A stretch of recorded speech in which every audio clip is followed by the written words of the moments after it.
Okay, Meron another dito. cooking May show by cooking show daw, dating at cooking ano show daw kaya ang guys. kanyang iluluto.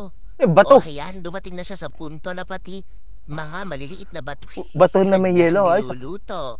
At yan, kumuha na naman siya ng yelo na yelo, tinunaw. binuhusan ng mainit na tubig. Diyos ko naman, at tenga na naman May, yung may spices pa. pinagluluto mo. May down-down. Dumadating Ayun, talaga laurel tayo ba sa yan? point. Ang liit ng paklob, Diyos mio. At ito na nga po't nagpiprito na siya ng palay. Palay. O siya, sige. Pangatawanan mo yan, sige, prito mo na, iprito Ayun, yung para siya palay. nagiging pinipig ko. At na-stars na rin ako minsan sa'yo magdaba, no? Kasi kung anong pinagluluto mo, o yan, Para siya siguro. pinipig ko. Siguro pwede naman gawin niyang pinipig, Pero nga. pero kaloka naman yung mista ka sa nga, basta ka magpiprito. Okay, Ayun, kayo ayan, siya. at magsasaing na po si Atcheng, okay? Ang cooking ina nyo ay magsasaing, Okay. yan. Oo, hindi man lang hinugasan. Ba't ninugasan? Pinalo lang ng kamay, okay? Sige. Pinaraw yun. Ay,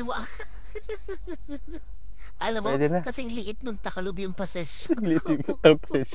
At yan, itahango na niya ang May nilagang lasa bato, yan, no? ang mga maliliit na bato. Ayan, at kanya itong i-drain. Ayan, sige. Ang arte pa ng pagkalod. Kunin ang mga dahon-dahon na pinagkukuha mo sa inyong bahuran. Ah!